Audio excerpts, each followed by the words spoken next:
Bom, gente, mais uma vez, bom dia. Né? A aula de vocês já está sendo gravada. Oficialmente, no dia de hoje, a gente vai encerrar, entre aspas, né? A gente já tinha feito uma finalização de conteúdo na aula passada, mas faltou uma coisa importante da gente comentar em saúde da criança e do adolescente, tá? Provavelmente esse nosso conteúdo que nós vamos ver hoje, ele não vai cair em prova, tá? Semana que vem, eu vou até confirmar aqui no calendário com vocês, nós não temos aula, né? Já é a semana de enfermagem que ocorrerá no dia 13 e 14, né? Então, no dia 3, a gente já tem, por exemplo, semana de prova, vai nos gestar mais uma aula praticamente para revisão. A gente tem 2 dias antes, é o dia 20 e o dia 27, que é uma quinta-feira. Eu vou ver com a professora Elisângela, porque parece que tem uma audiência da Examas que eu vou participar como preposto. E parece que é numa quinta-feira. Eu vou ver qual é desses dias que vai cair. Então, provavelmente, né, mas eu vou confirmar depois com os representantes, depois de hoje, dia 6/5, nós vamos ter oficialmente apenas mais uma aula antes da prova, que será a nossa revisão, tá? Não se preocupem que eu vou avisar vocês posteriormente quando será essa revisão. E o nosso conteúdo de segunda avaliação, né, vai envolver álcool e drogas, a sexualidade e o adoecimento mental, tá? Na criança e no adolescente. Ou seja, são 3 conteúdos que a gente até se aprofundou bastante nessa discussão, né? Então, acredito que são conteúdos bem tranquilos para a nossa segunda avaliação, tá bom? Se quiserem, ao final da aula, eu repito novamente os conteúdos de prova, vocês anotam, e já está gravado aqui na plataforma sem problema nenhum, tá? Gente, na área da saúde, para nós que somos enfermeiros, vamos ser enfermeiros, existe um curso, né, chamado IDP, né? Hoje a nossa aula vai falar sobre consulta da criança baseado no IDP, tá? O IDP, ele foi criado alguns anos atrás, na década de 90, com o intuito de capacitar profissionais que pudessem prestar assistência a crianças ao longo, né, em torno de todo o planeta Terra. Essa caracterização de capacitação de curso foi criado também principalmente para dar apoio a crianças, por exemplo, moradoras na África, que moravam em situações de precariedade, de fome, entre outros elementos. O IDP ele foi uma grande e é uma grande ferramenta criada no mundo porque ele capacita o enfermeiro até a prescrever antibiótico para a criança, né? Hoje esse é o único curso que, por exemplo, consegue fazer isso ao profissional. Quem faz o curso do IDP, né, completo, eu graças a Deus consegui fazer na época da faculdade, recebe um certificado que tem até um carimbo, né, uma imagem do símbolo da UPAS, que é a Organização Pan-Americana da Saúde. É claro que quanto mais longe, né, às vezes a criança se encontra, quanto mais distante dos núcleos sociais essa criança se encontra, maiores são as chances dela encontrar dificuldades no seu desenvolvimento e no seu crescimento. Então, o IDP vai nos permitir, ele vai nos ajudar a perceber melhor essas situações e agir de maneira mais assertiva. É muito complicado a gente ter uma criança em casa, por exemplo, de 5 meses de vida, e essa criança ela só chora. O choro, ele é um método de comunicação da criança. Se ele está com fome, se ele está com dor. E aí eu te pergunto o seguinte: tudo bem, vamos ver se você identificou onde é a dor dessa criança. Ou, desculpa, você identificou que essa criança está com dor. A outra pergunta importante é o seguinte: onde é essa dor? O que ele está sentindo? Porque a criança ela não vai chegar para ti chorando e falar: olha, tá doendo aqui, aqui, aqui. Não. Então, isso nos mostra que o nosso papel dentro dessa característica diagnóstica, dentro desse potencial de investigação, ainda é complicado, né? Isso nos mostra que é necessário a gente ter uma atenção muito grande perante as ações que nós vamos fazer, tá? Hoje, também, junto com a nossa atividade, junto com a nossa aula da consulta de enfermagem, nós teremos uma última atividade do semestre, tá? Então, eu oriento a vocês que, para aqueles que não estão aqui, se quiserem avisar, fiquem à vontade, tá? Vou espelhar aqui o nosso slide, só um minuto.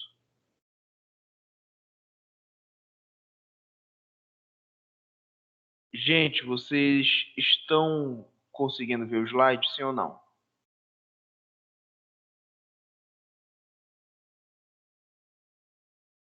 Sim, professor. Sim, professor. Perfeito. Ótimo. Então, olhem só. Vamos começar primeiro, né, com algum conceito aqui que envolve a nossa área. Olhem só.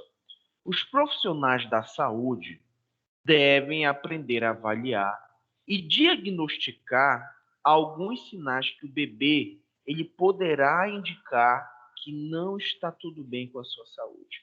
Na verdade, gente, nós temos vários sinais, né? Inclusive, provavelmente a professora Silvia fala de alguns reflexos que envolvem a criança, mas nós temos algumas características, né? A gente vai ver daqui no próximo slide 3 características que são as características primordiais que mostram se há algo de errado com aquela criança ou não.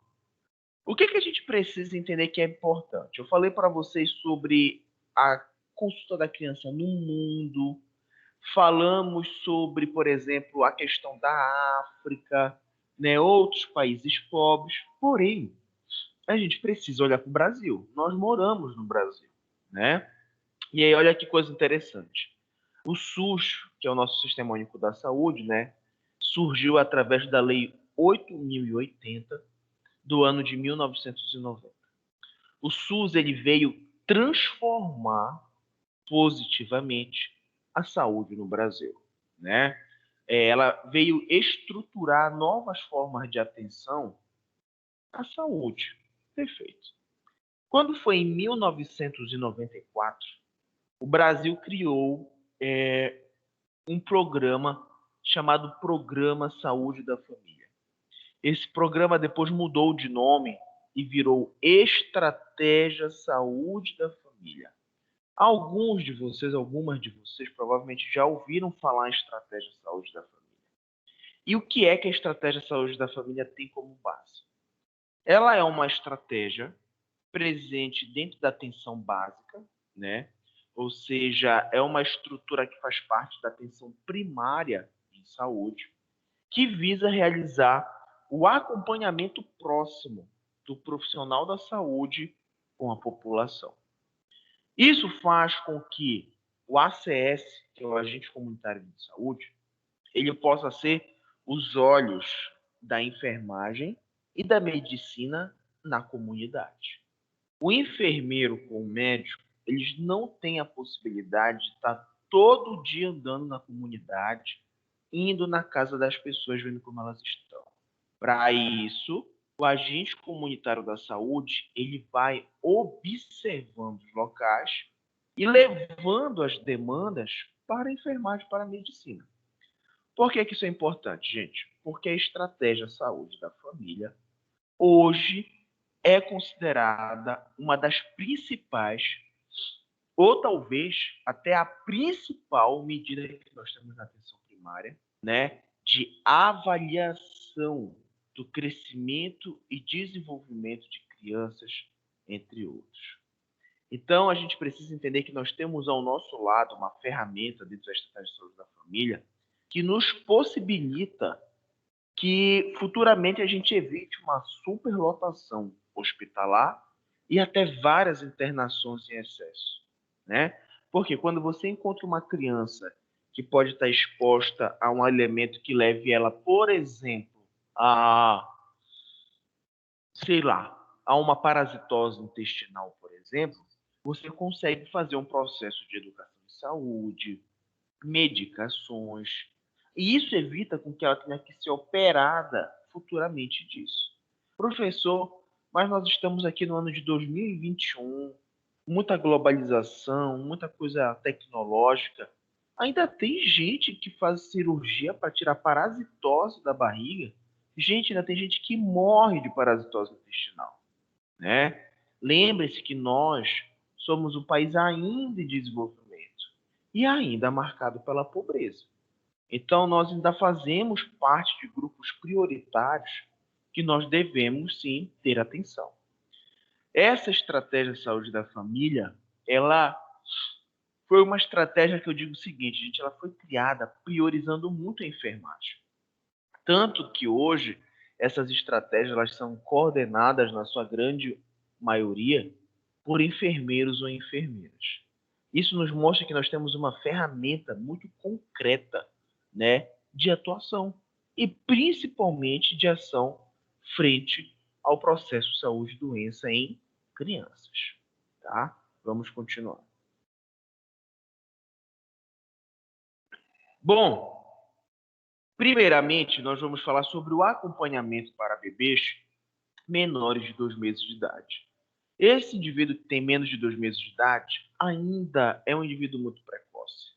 É um indivíduo que, mais do que nunca, nós vamos ter dificuldades de poder identificar com rapidez e destreza o que ele pode estar apresentando.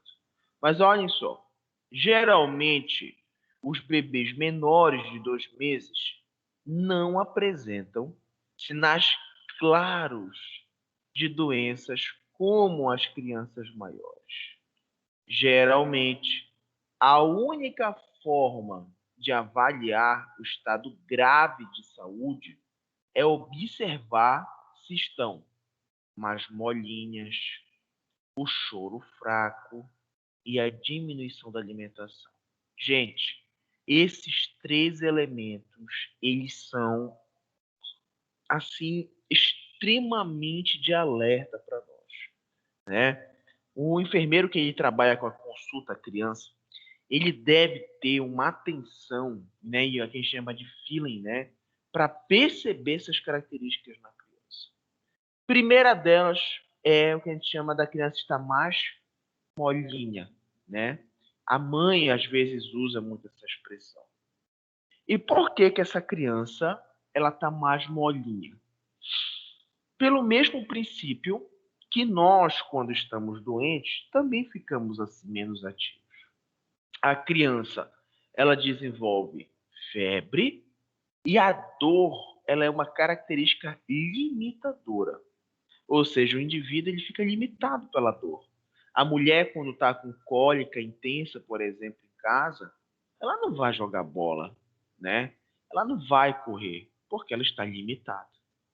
Quando você pega uma criança e essa criança ela está pouco ativa, isso não é normal, né? A normalidade para a criança de 2, 3, 4 meses é ter o sistema muscular ativo. É uma criança que se mexe, é uma criança que tem curiosidade com os olhos. A gente percebeu algo diferente disso? Tem alguma coisa estranha aí. Esse elemento, que é o fato de mais molinhos, se relaciona também ao terceiro ponto que a gente tem aqui, que é nada mais, nada menos do que a diminuição da alimentação. Perfeito. Quando a gente olha para diminuição da alimentação, a gente precisa entender o quê? Que essa criança, neste período da vida, deveria, e a gente gostaria que isso fosse respeitado, né? Estaria realizando o seu aleitamento materno exclusivo, ou seja, utilizando apenas o leite da mãe. Quando nós temos uma redução desse leite materno, ou quando esse leite materno ele é ofertado pela mãe de uma forma limitada, né? Por exemplo, a mãe, não, eu vou dar o leite materno para o meu filho só Agora 8 horas, depois 10 horas para ele lanchar e depois meio-dia para ele almoçar.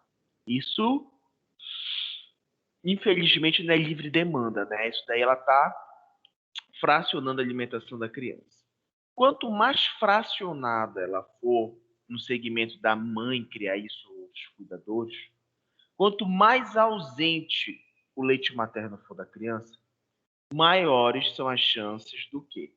Da criação, né? Na verdade, da diminuição da ATP, que é adenosina trifosfato. A gente conhece isso na biologia como energia.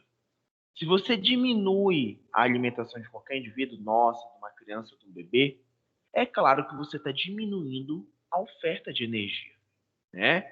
E se uma pessoa não tem energia, ela não tem como desenvolver suas atividades.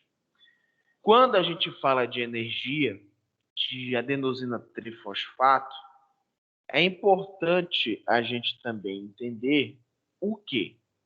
Que esse momento em que a criança está crescendo, ela está se desenvolvendo, a fome, né, a falta do leite materno consegue gerar vários elementos problemáticos a essa criança. Como, por exemplo, a longo prazo pode causar o inchaço do fígado, uma hepatomegalia, isso decorrente literalmente da fome, tá? Isso pode causar dano neurológico, perfeito. Isso pode causar inflamação do esôfago, isso pode causar edema no esôfago, e aí a gente para e pensa, poxa, professor, então a fome, a ausência da comida, não dói só por não ter o alimento, né? Não, gente. A falta da comida, a fome, causa danos biológicos diretos, né? Então aqui a gente já percebe que a coisa principal, e nós podemos falar assim, de uma criança de 1 mês, 2 meses, 3 meses, quando chega para você, é logo avaliar a alimentação dessa criança. Porque o leite materno mata a fome, mata a sede, cresce a criança. O leite materno tem anticorpos naturais. Então, se essa criança está apresentando algum problema, vamos logo avaliar como está o aleitamento materno. Às vezes você pergunta, mãe, como é que tá? Ah, eu não consigo, não consegui amamentar. Ele está tomando fórmula. Puxa, olha só. Tem uma coisa aí complicada, né? Só para vocês terem ideia, o leite materno, o ato do aleitamento materno, ele é tão importante, mas tão importante, que quando você tem uma criança que está passando mal na unidade de saúde e ela vai precisar ser encaminhada para um hospital, é orientado que a mãe leve a criança amamentando a mesma, para que ela não tenha um agravamento ao longo da viagem até o hospital. Então, olhem só, né? Hoje o pessoal se acidenta, põe soro, oxigênio e vai embora. A criança não. Ela vai sendo amamentada para ela ter maiores possibilidades de recuperação. Esse exemplo que eu dei para vocês mostra o quanto então esse ato ele é importante, tá? Vamos continuar. Bom, e agora a gente vai começar a pensar na nossa consulta de enfermagem, tá? Nós vamos agora pensar o que a gente tem que perguntar, como nós temos que agir perante uma criança que vai até a unidade e pode estar apresentando alguma coisa. Olhem só, durante a visita domiciliar ou até mesmo a visita da criança na unidade, deveremos fazer algumas perguntas para a mãe ou responsável da criança, que irão nos dar indício da gravidade ou não do estado físico que a criança apresenta. Para isso, nós, durante a nossa entrevista de enfermagem, a nossa consulta de enfermagem, seja na visita domiciliar ou lá na unidade de saúde, as perguntas que estão aqui nunca devem ser ausentes. A gente nunca pode esquecer uma pergunta dessa sequer. porque todas têm um papel fundamental dentro da nossa observação. Primeira pergunta é o seguinte: o bebê teve convulsões? Poxa, uma criança de 1 mês, 2 meses com convulsão, complicado. Quando, para você, enfermeiro, chega uma criança com 2 meses de idade e essa criança, a mãe relata, olha, meu filho convulsionou, minha filha convulsionou em casa. Ou eles dizem, né, ela caiu, se tremeu, tudo, que é uma palavra muito comum que eles utilizam. Nós da enfermagem devemos pensar inicialmente em 2 fatores muito presentes, né? Primeiro fator é problema, cerebral, dentro da sinapse nervosa. Isso é o que habitualmente causa, né, convulsões, a famosa epilepsia em vários indivíduos. Perfeito. O segundo fator que interfere nessas convulsões são episódios de febre alta, de febres acima de 40 graus, iguais ou maiores do que 40 graus, desculpa, né? Nós estamos falando, então, aí de 2 ramos diferentes. Por quê? Porque a criança, quando chega, tem convulsão ou epilepsia e provavelmente esse fator ele é cerebral, essa criança vai ter que ser referenciada, gente. Ela vai lá para o centro de referência para fazer um acompanhamento melhor e até um diagnóstico muito mais preciso sobre a sua situação, tá? Isso é uma característica que posteriormente pode fazer com que essa criança volte a ser atendida na unidade de saúde, caso ela controle nessas convulsões. Mas caso isso se torne muito presente, ela vai continuar na atenção secundária, que é o centro de referência. Tá? Quando este elemento ele está associado à febre, aí já é uma outra observação. Nós vamos ter que agora investigar o que pode estar causando febre nessas pessoas. Aí nós temos uma investigação importante aí para realizar. Outra pergunta importante durante a nossa consulta é o seguinte: o bebê está mais molinho, parado e com choro fraco? O choro fraco ou estar mais molinho nem sempre significa que essa criança, por exemplo, ela está com febre ou que ela está com uma infecção qualquer. Na maioria das vezes, a gente acredita ser isso porque este é o problema muitas vezes mais fácil de ser tratado. Porém, o choro fraco, crianças mais molinhas e mais fracas, isso pode estar relacionado com o reflexo da gravidez, por exemplo. Vou dar um exemplo para vocês. Algumas de vocês têm um metabolismo muito acelerado, né? Então, por exemplo, comeu bem no café da manhã, acordou cedo, foi correr na praça, agora 10 horas já está com fome de novo, aí come e faz atividade, parece que não cansa. Em compensação, outras vão agora tomar café, aí lavam o pratinho que comeu pão e a xícara que tomou café. E já estão cansadas, né? Já estão enfraquecidas. Por que eu dei esse exemplo para vocês? Porque durante a gravidez, a mulher ela tem uma função associada à sua glândula tireoide muito importante para a criança e para ela também. A tireoide, ela libera os hormônios T3, T4 e o TSH. Esses 3 hormônios conjuntamente ajudam na formação cognitiva da criança, né? Inclusive até na sua proatividade, né? Extraútero, né? Só que tem um porém, gente.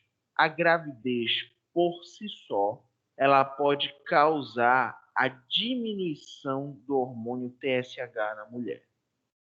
Esse hormônio, às vezes, ele é tão reduzido durante a gravidez que ele é indetectável no exame de sangue.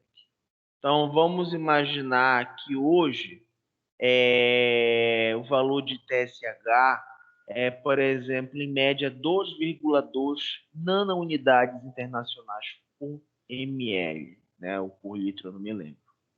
E algumas mulheres apresentam, por exemplo, 0,008 de TSH. Isso é um nível muito baixo. Algumas vão fazer uma reposição hormonal e isso é natural. Outras, o próprio tempo de gravidez vai ajudar. E por que isso é tão natural na gravidez? Porque a mulher, quando engravida, ela vai aumentando o HCG, né? Tanto que ela faz o exame de beta-HCG, que é para diagnosticar a gravidez. Quanto mais ela produz o HCG, mais o HCG diminui, né, o nível de TSH. O HCG, ele é o principal elemento associado ao enjoo, à náusea na grávida. Isso significa dizer que quanto maior for a náusea que ela sente, maior é o nível de HCG. Isso significa dizer que tem uma tendência do hormônio da tireoide diminuir. No primeiro trimestre, a criança precisa diretamente dos hormônios da tireoide da mãe. A partir do terceiro semestre, ele já consegue produzir na própria tireoide os hormônios importantes. Porém, é durante a gravidez que muitas mulheres descobrem duas doenças muito famosas envolvendo a tireoide. Uma é o hipertireoidismo e a outra é o hipotireoidismo. Isso significa, né, a freada, né, vamos dizer assim, a redução do metabolismo do corpo, e outra é o aceleramento, né? Está muito mais rápido o metabolismo. Ambos não são bons para o corpo, né? Mesmo porque a tireoide ela é considerada uma glândula da vida. O que é uma glândula da vida? Significa dizer que quando existe uma pequena alteração nela, você sente. Pode ser insônia, dificuldade para emagrecer, entre outros elementos. Isso é uma dica, é uma informação que eu dou para vocês, extremamente importante. Porque, gente, é comum, não é raro, a mulher ter uma alteração hormonal durante a gravidez em relação à tireoide. E isso é uma coisa pouco investigada durante, por exemplo, o pré-natal. Não é toda mulher que faz o exame de sangue para poder ver o T3, o T4 e o TSH. Isso expõe ela a um risco maior de desenvolver, né, um filho ou uma filha que possa ter um reflexo direto, né, dessa situação. Bom, quando a gente fala dessa situação de estar mais molinho, parado e com choro fraco, a gente precisa entender que isso não necessariamente, como eu falei para vocês, é de uma doença. Olha, ele está gripado, olha, ele está com Covid. Não. Isso pode ser um reflexo lá de dentro do útero. Então, uma pergunta que é muito importante a gente fazer para a mãe, quando ela leva essa criança aí, é perguntar o seguinte: Dona Fulana, durante a gravidez, você teve algum problema de saúde, algo que a senhora acha importante contar? Não, não tive. A senhora teve alguma alteração nos hormônios? Ah, me lembrei agora, eu tive. Na gravidez toda, os meus hormônios da tireoide ficaram alterados. Provavelmente isso pode afetar a criança. Só lembrando que alteração cognitiva significa dificuldade de aprendizado, dificuldade em realizar atividades de acordo com a idade, né? No início, com 2, 3, 4 meses de vida, a gente não vai perceber isso na criança. É muito difícil. Mas quando ela começar a fazer 1 ano e meio, Aí você vai começar a perceber que é quando as atividades realmente ativas, como a fala, o andar, aí você vai perceber que isso já não está evoluindo, tá? Gente, só lembrando que se alguém tiver alguma pergunta, por favor, tá? Só fazer. Outra coisa interessante. O bebê está gemendo? Isso é um outro elemento de uma importância absurda também para a gente. Por quê? A criança, habitualmente, ela não geme, né? Quando você encontra alguém em casa que está com dor, quando vocês estão com dor por algum motivo, vocês não ficam andando pela Isamais ou pela rua, ai, ai, gemendo, né? De dor. Gemer dentro do processo de adoecimento significa dor intensa. Dor intensa muitas vezes está relacionada a problema agudo. O que é um problema agudo? É um problema que surgiu rapidamente, né? Uma criança, quando ela se encontra gemendo, tem alguma coisa errada. Tenho certeza disso. Tem algo errado. E provavelmente essa criança está sofrendo por causa da dor, né? Isso é um problema para a gente? Claro, gente. Porque quando a gente encontra essa criança que está gemendo, está lá com aquela aparênciazinha de dor, isso nos deixa extremamente preocupados. Porque nos mostra que é preciso ter uma velocidade, uma pressa maior em identificar o que essa criança pode estar tendo. E o que pode ser, professor? De tudo um pouco. Pode estar com uma infecção, né? Pode ter sido agredida dentro de casa de alguma forma, entre outros exemplos. Outra pergunta. O bebê não pega o peito ou não consegue se alimentar? Isso é sério? Seríssimo. Acabamos de falar ainda há pouco que o leite materno ele é extremamente importante para proteger a criança. É ele quem vai assegurar o sistema imunológico, algumas células específicas de defesa, ou seja, vai ajudar diretamente o bebê. Aí existe uma outra coisa importante. Quando o bebê ele não pega o peito ou não consegue se alimentar, nós temos duas situações aí. Primeira situação, a pega está errada. A mãe não está conseguindo realizar as manobras corretas para o aleitamento materno. Isso a gente resolve. Vai lá, olha, observa se está certo o aleitamento, ajusta a boca da criança e resolve-se o problema. Outro também está relacionado à presença da febre. Muitas pessoas, quando estão doentes, que estão debilitadas, elas não sentem fome, né? Elas querem só ficar ali deitadas, dormindo, descansando para melhorar logo.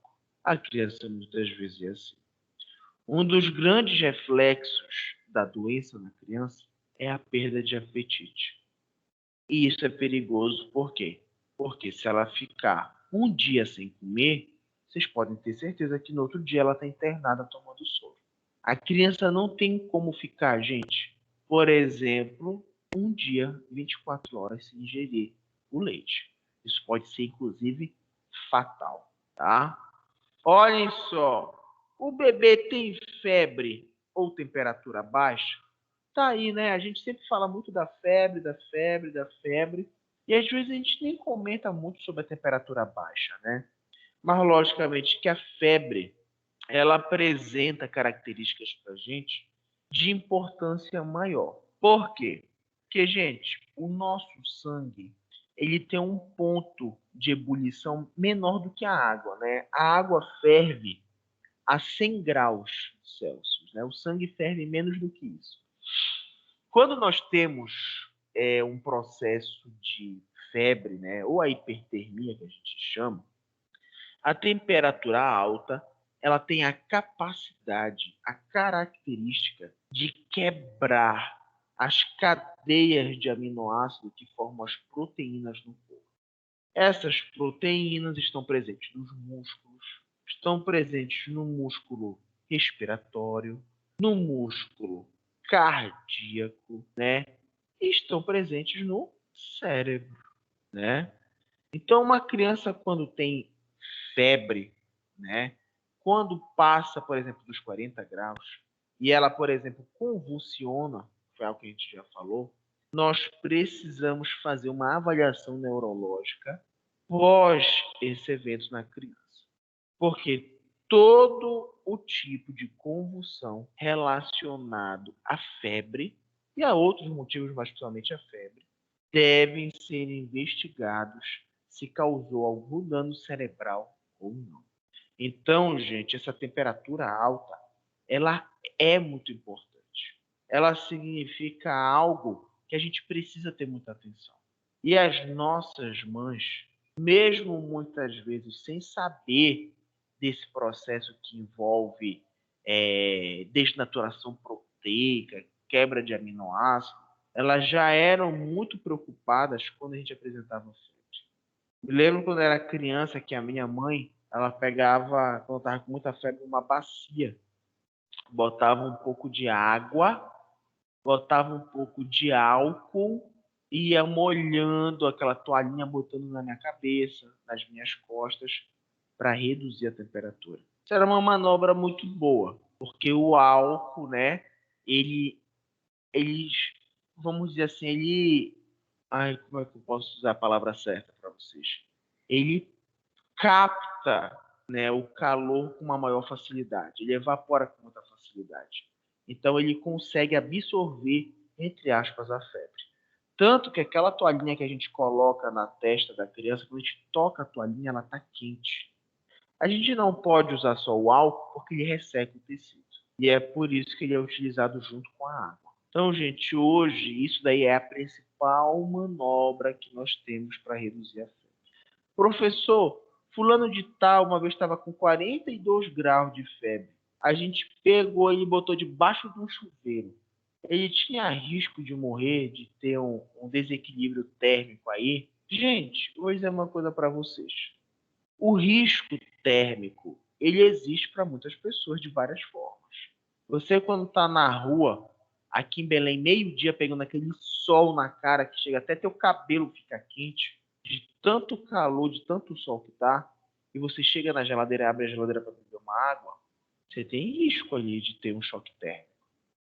E dessa forma também é possível que durante o banho ele tenha um choque térmico. Mas, professor, então por que a gente faz isso? Porque, gente, essa é a manobra mais rápida que nós temos de diminuição da temperatura.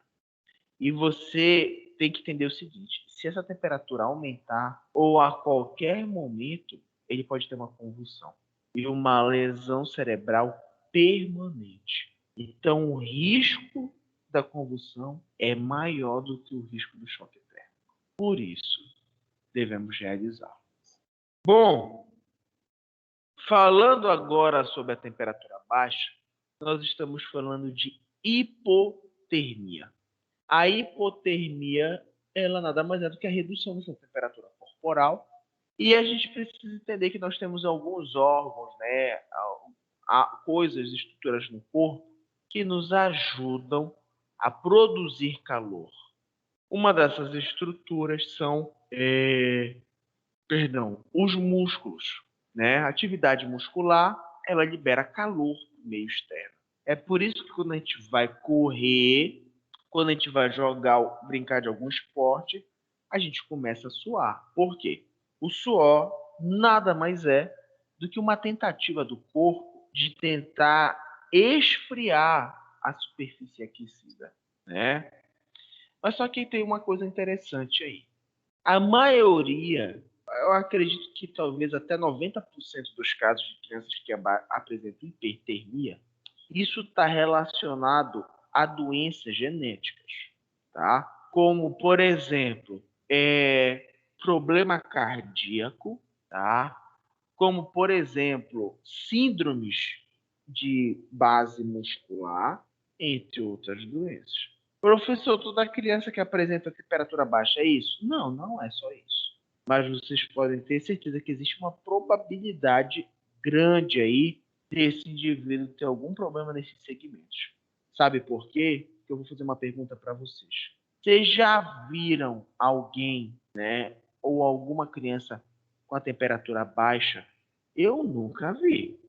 Tipo, olha, o indivíduo está com 34 graus. Isso é muito difícil, gente. Temperatura alta a gente vê de uma maneira muito comum. Agora, temperatura baixa é mais complicado, tá? Outra pergunta Mas, importante. professor, Diga. pode acontecer, não pode? De, no caso, ter Pode. uma situação reversa, no caso da criança tomar medicação para febre e, de repente, a temperatura dela baixar além da conta, por exemplo. Já aconteceu com a minha filha, dela ficar com 35 e não querer voltar ao normal. Tiveram que Certo. enrolar ela nos edredões, num negócio lá para aquecer o corpo. E eles ficaram com medo, porque ela estava muito branca e muito gelada. Certo. Mas Isso aí, também é importante. Pode falar, sim, desculpa, fale. pode Não, falar. fale. Não, eu estou dizendo que isso é uma característica importante porque remédio para febre é uma coisa que os pais têm que ter um cuidado, uma atenção grande. Por quê? Primeiro, remédio para febre, habitualmente, ele causa um leve aumento ainda da temperatura para depois cair. Então, tem pais que dão remédio, que não sabem dessa informação, dão remédio para febre para criança e esperam diminuir. Quando eles põem o termômetro, aumentou um pouco. Sabe o que eles fazem? Eles dão medicação de novo. E aí, quando junta o efeito da primeira com a segunda medicação, olha a temperatura. Cai, né? Temperatura costuma cair também, não é uma regra geral, porque eles não estão associados diretamente, mas costuma cair quando a pressão arterial também cai. Ou seja, a hipotensão, que pode ser gerada na criança, por exemplo, por uma hipoglicemia, ou seja, a redução de açúcar no corpo, também pode levar a uma redução, por exemplo, da temperatura. Agora, gente, é lógico que, por exemplo, tem gente que fala assim para mim, professor, agora se essa criança ela mora lá no Polo Sul, né? E ela está lá vivendo no frio, a temperatura dela não vai ser pequena também? Não, gente. Nós somos seres humanos, animais de sangue quente. Isso significa dizer que o nosso próprio corpo regula a temperatura. O meio, ele não vai tendenciar a essa mudança interna. É diferente, por exemplo, das aves. Quando vocês passam lá no Ver-o-Peso, tem um urubu com a asa aberta pegando o sol. Porque a temperatura dele modifica com relação ao ambiente, tá? Mas é importante falar sobre isso porque a hipotermia também tem importância, né? Diminuir a temperatura diminui as funções corporais, inclusive batimento cardíaco, tá bom? Bom, outra pergunta também importante para a gente fazer dentro desse processo de consulta é a seguinte: o bebê está com o umbigo vermelho e roxo? Gente, o cuidado com o umbigo, ele é assim, uma coisa que, na minha opinião, é simples. A limpeza do umbigo é simples. Já fiz muitas vezes, não sei se vocês tiveram a oportunidade de fazer, principalmente quem já é mãe, né? Mas é simples, mas não significa que não é importante, né? O umbigo, ele, né, a cicatriz umbilical, anteriormente era o cordão umbilical, que tinha artéria e veia que transportava sangue e nutrientes para a criança. O fato de ter uma artéria ali significa dizer que havia um vaso sanguíneo que relacionava-se com o restante do organismo. Então, uma criança que tem uma infecção no coto umbilical pode levar esta bactéria para qualquer parte do corpo e dessa forma desenvolver o que nós chamamos de infecção generalizada. O que é que causa a inflamação do umbigo? Vamos imaginar que a criança nasceu, né, fizeram o corte lá do umbigo, ela está indo para casa agora, pais assim atenciosos, higiênicos, e perceberam que o umbigo dessa criança não está legal. tá vermelho, né? A criança tá um pouco mole, estão vendo um líquido meio amarelado no umbigo. Eu pergunto para você, gente, o que é que pode causar isso? Vocês chutam alguma coisa? O que é que pode causar essa inflamação e infecção do coto umbilical? O que é que vocês acham? Ninguém acha nada? Bom, então vou dar alguns exemplos para vocês. Primeiro exemplo, e o mais comum que nós temos, ainda está relacionado com a manobra de limpeza do coto umbilical.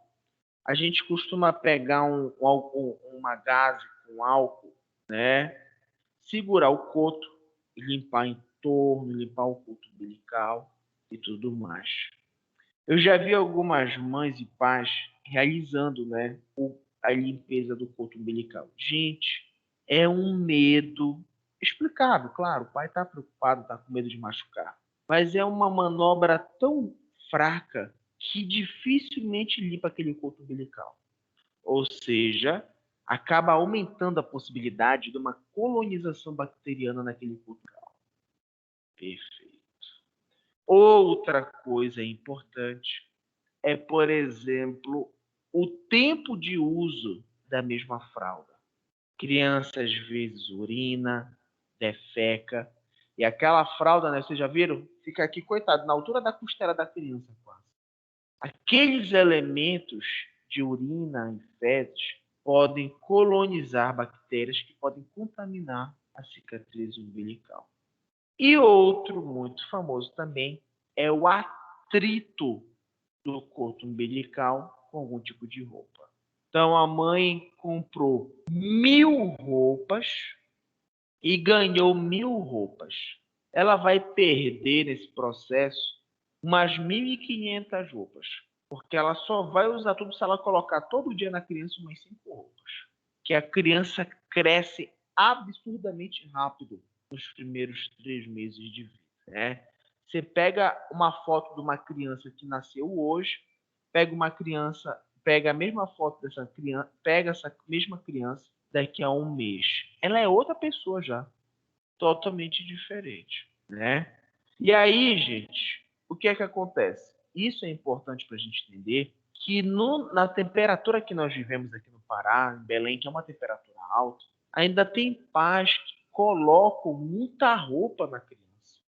Eu já falei para vocês, às vezes a gente passa aí na maternidade de saúde da criança, a mulher vem segurando sei lá, parece um edredom. Chega, tu não vê nem a criança. Cadê a criança?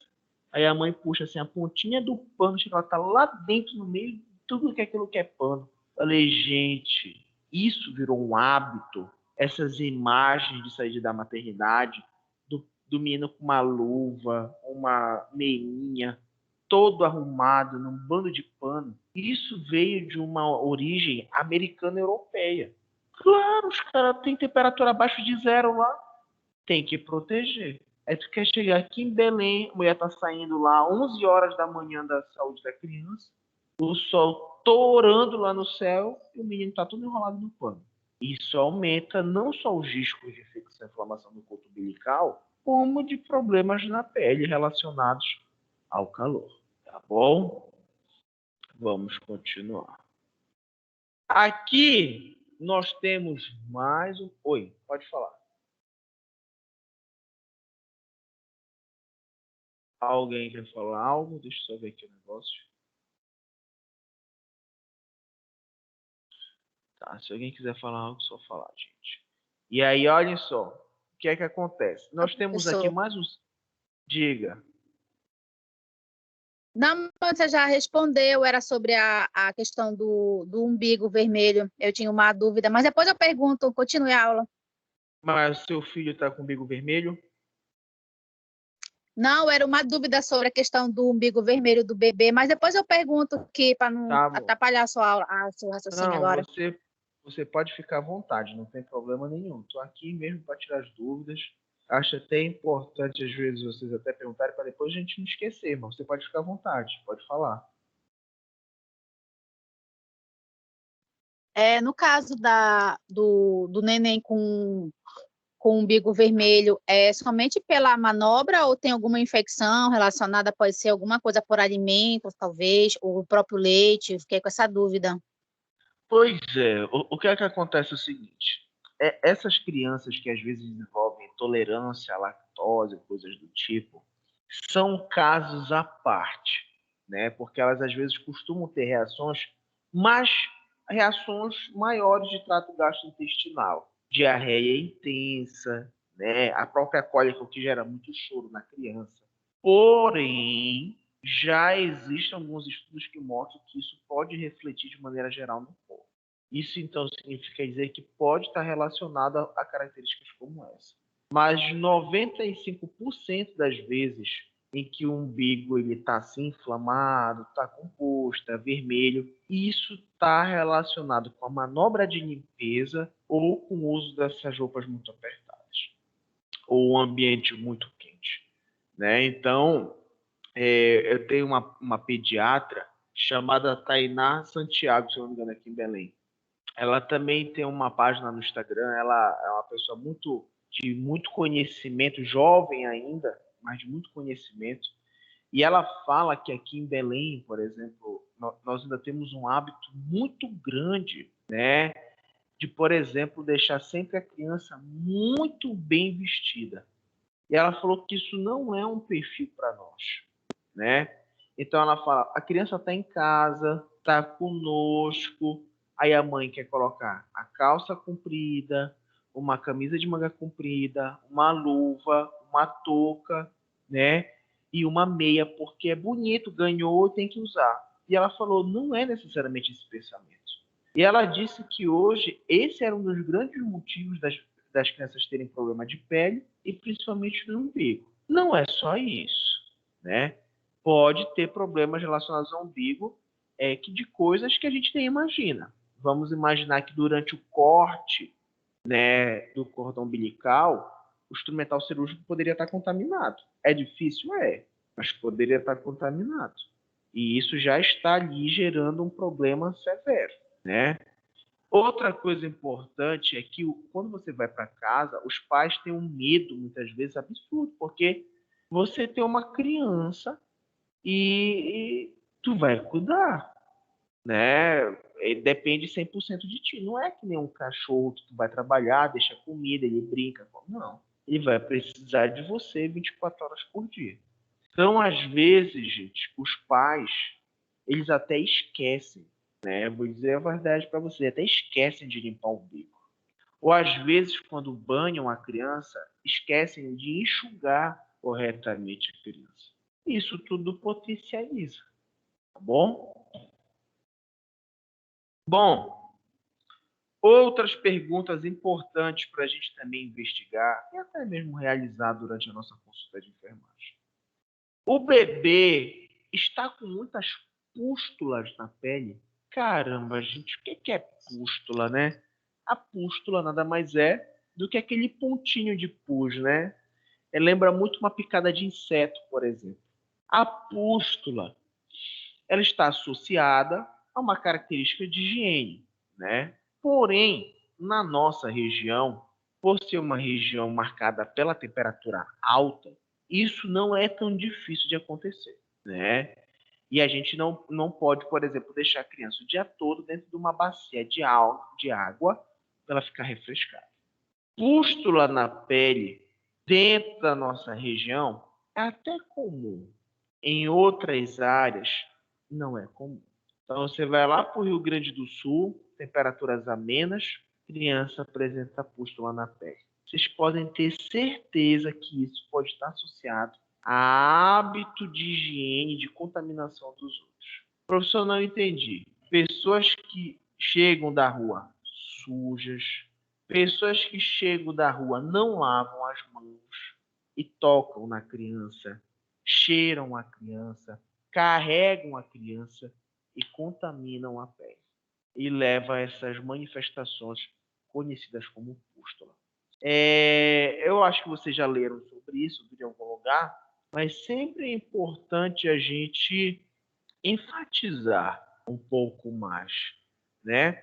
Que é o seguinte, as pessoas né, ainda possuem um hábito muito grande de, por exemplo, beijar a criança, né, pegar a criança com a mão suja, manusear o rosto da criança com a mão suja, né?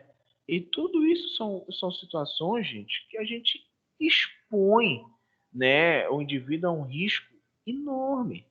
E não é isso que nós queremos. Nós devemos entender que esse pequeno cuidado que nós podemos ter, né, às vezes é a diferença entre o bem-estar ou não da criança. Ah, professor, mas é tão lindo o bebê, a gente quer pegar, quer apertar. Claro que quer, né? Todo mundo quer fazer isso. Mas, gente, infelizmente nós não temos como realizar, né, tudo que a gente quer, logicamente, com a criança, tá bom? Outra pergunta importante. O bebê está com a pele amarelada? Pô, gente, pele amarelada também é uma outra situação aí perigosa, né? Pode indicar, por exemplo, que essa criança pode estar com icterícia. Muitas crianças vão ser hospitalizadas para receber, né, raio ultravioleta para poder estimular a produção de algumas vitaminas no corpo.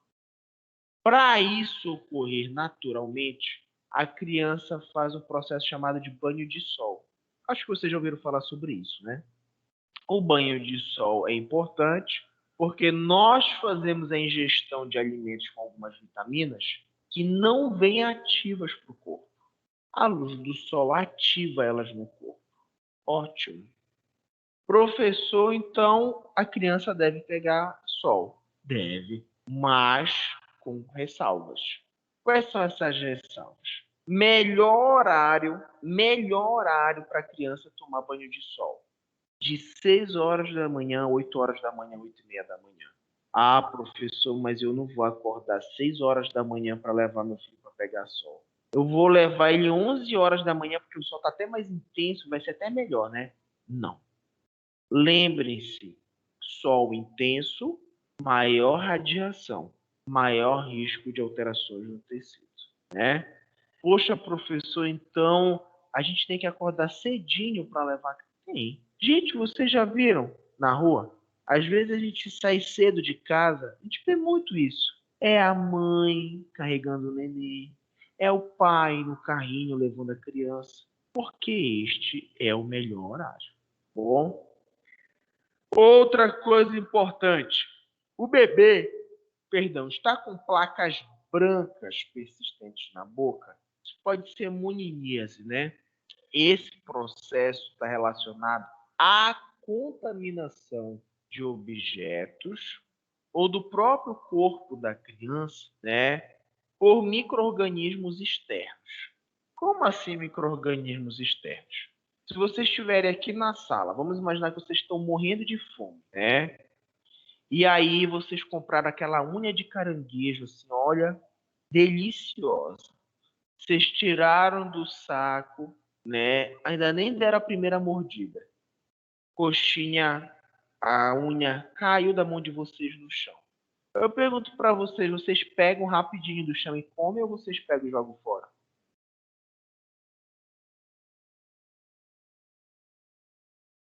Tu, Carol, faz o quê? Pega e come, não é verdade? Não vai pegar aquela unha bonita que acabou de cair no chão e jogar no lixo. Tem gente que costuma falar o quê? Não, professor, tem a regra dos 5 segundos, né? Se for menor do que 5 segundos o tempo que passar no chão, não tem problema. Gente, na verdade, isso é um mito, né? O alimento, assim como quando toca o chão, ele já se contaminou. Isso é a mesma coisa para a criança. O que é que acontece? Às vezes a criança usa uma flanela, né? Um pano qualquer. Aí o pano da criança caiu no chão. Aí tem pai e mãe que pegam do chão e faz isso aqui, ó. Bate e devolve para a criança. Tá limpo essa fralda? Não. Tem criança que às vezes cai, por exemplo, já é mais velha, usa pipo, cai no chão, a mãe liga a torneira da cozinha, molha, tira e dá para a criança de volta. Tá limpo? Não. porque a água nem sempre consegue carregar esses micro-organismos. Então, gente, nós estamos falando aqui de hábitos muito comuns na sociedade. De hábitos, né, que infelizmente ainda levam a criança a um risco muito grande, tá? Essas placas persistentes na boca relacionam esses hábitos, tá bom? Outra coisa importante, qual o peso do bebê no cartão da vacina? Gente, o peso da criança sempre nos chamou muita atenção, né? Em qual sentido? No sentido de que vou dar um exemplo para vocês, quando vocês vão ver a avó de vocês, para quem não tem avó, às vezes a avó costuma falar uma coisa muito famosa, né? Fala assim: meu Deus, mas você tá tão magrinha, você tá comendo bem, né? E aí as pessoas associam muito a magreza a estar passando necessidade. Por que que isso surge? Porque lá na época colonial no Brasil, as pessoas mais fortes, mais cheinhas, mostravam para a sociedade que elas tinham condição de comer, ou seja, tinham dinheiro, eram famílias nobres, elitizadas. Então, ter crianças cheinhas, gordinhas, sempre foi reflexo e resultado de posses. Esse estigma, na verdade, esse entendimento, ele atravessou as eras. E até hoje, algumas pessoas, principalmente as mais antigas, veem dessa forma. Criança gordinha é criança saudável, porque come muito, está comendo bem. Criança magrinha não está bem. Isso é uma realidade? Não. Às vezes a mãe leva o filho lá no consultório, o menino não consegue nem fechar a perna. Olha, chega, o bichinho tá pesado, igual um saco de farinha. Aí a mãe ainda fala: ai, tá lindo, né? Tá igual o bebê do Michelin, cheio de pneuzinho. Adoro falar isso. Aí o enfermeiro vai lá fazer o peso e fala: olha, mãe, seu filho tá acima do peso. Ah, mas é normal isso, né? Falando: não é que seja normal, né? A gente não pode mantê-lo acima da curva de crescimento e desenvolvimento. Aí as pessoas ficam assustadas com essa informação. Claro, gente. Né? Não é normal ninguém ter sobrepeso, estar acima do peso normal.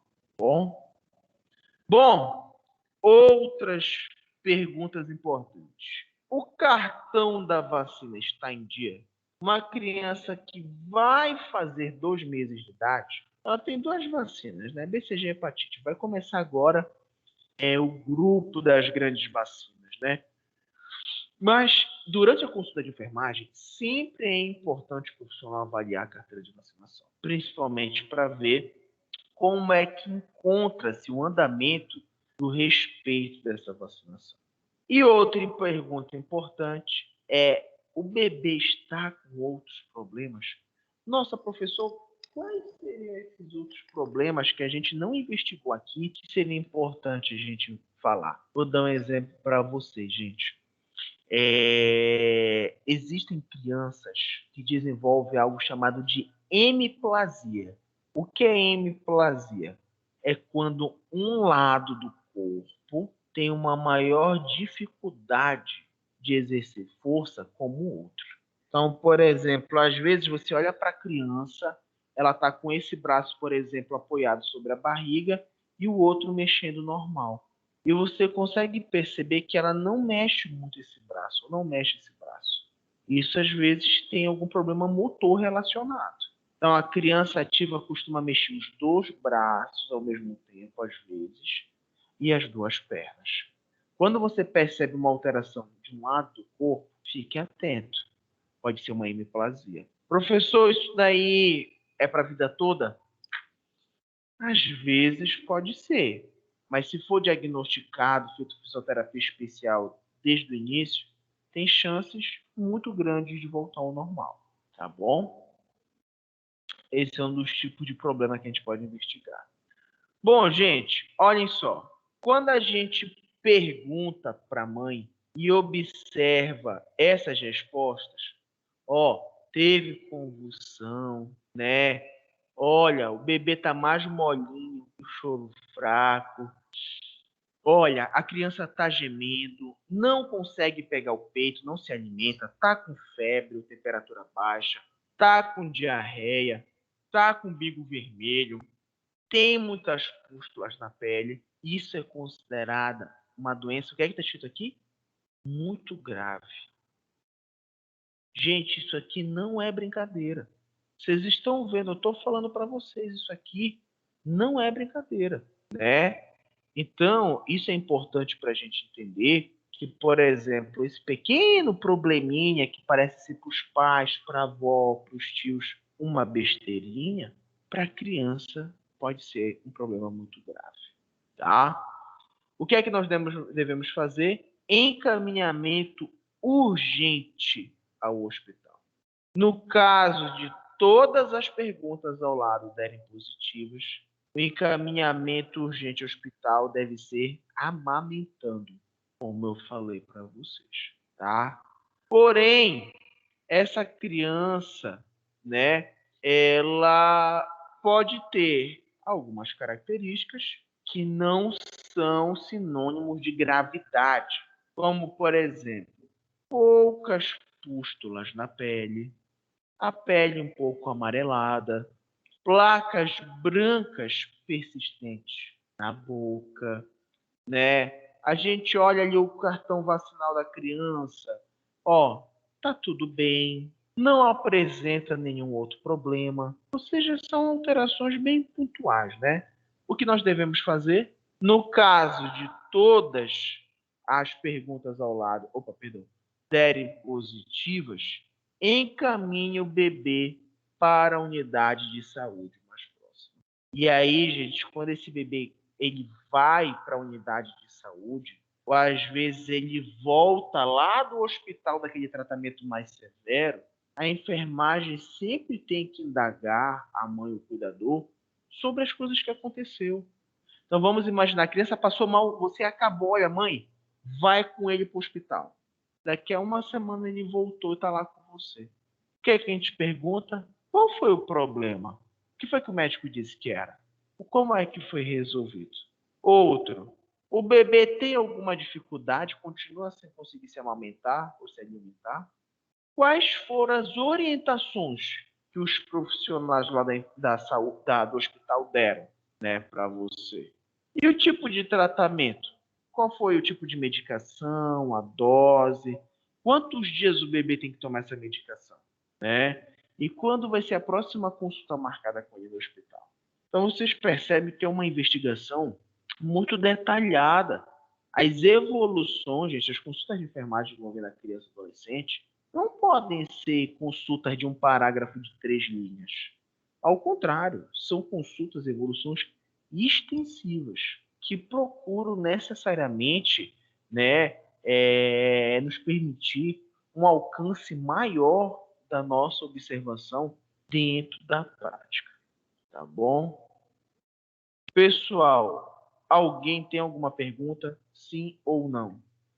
Ana Carolina, Ana Laura, Andresa, Bruna, Eleonice, Jaqueline. Alguém quer perguntar algo? Não, professor. Tá, ok. Então, olhem só, gente. Falei para vocês que nós estamos finalizando o nosso conteúdo programático. Provavelmente alguns chegaram depois, eu vou repetir a informação. Na quinta-feira que vem, dia 13, nós temos a semana de enfermagem, né? Não haverá aula. E sobra para a gente o dia 20 e dia 27, né? Um desses 2 dias, eu não me lembro qual é, eu tenho uma audiência pela Examais, então eu não estarei aqui com vocês. Então sobra só mais um dia para a gente, para a nossa revisão da prova, que na primeira semana de junho, a última de maio, já é a semana de prova, tá? Então depois eu passo para vocês qual será o dia da revisão e vou repetir quais são os conteúdos da prova de vocês. Os conteúdos são: primeiro conteúdo, sexualidade. Segundo conteúdo, álcool e drogas. E o terceiro conteúdo é as características mentais e o adoecimento mental, tá bom? Agora, nós vamos fazer a nossa última atividade, tá, do semestre, que nada mais é do que a construção de uma consulta de enfermagem para uma criança, tá? Professor, a criança tem que estar saudável, a criança tem que estar doente? Vocês que sabem. Só quero que vocês façam uma consulta a mais completa possível, envolvendo todas essas perguntas que a gente falou, né? Envolvendo como é que está o coto umbilical, está sendo amamentada, né? Como é que está o calendário vacinal e o peso, tá? Ou seja, vocês vão fazer uma consulta de enfermagem normal da criança. O trabalho de vocês pode ser feito em grupos de 5 ou 6 pessoas, tá? Pode ser feito em grupos de 4, só não queria individual, tá? Fora isso, podem fazer como quiserem. Vocês vão ter que entregar hoje ainda, até o nosso horário de aula, lógico. E eu gostaria que vocês também não esquecessem de colocar o nome completo de vocês na atividade, tá? Alguém tem alguma pergunta?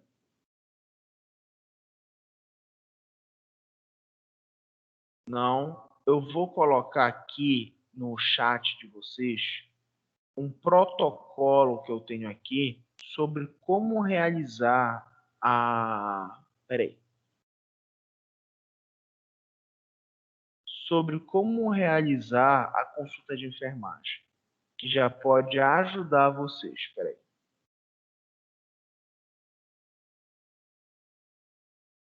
Alguém pode pegar... Já está aí no chat, gente. Podem ver. Alguém pode baixar esse documento e já colocar no grupo de vocês. Tá bom? Bom, gente, vocês podem ficar à vontade para fazer. Quem quiser sair da plataforma para fazer, o importante é me mandar até às 11 horas, que é o nosso horário de aula. Alguém quer tirar alguma dúvida, gente?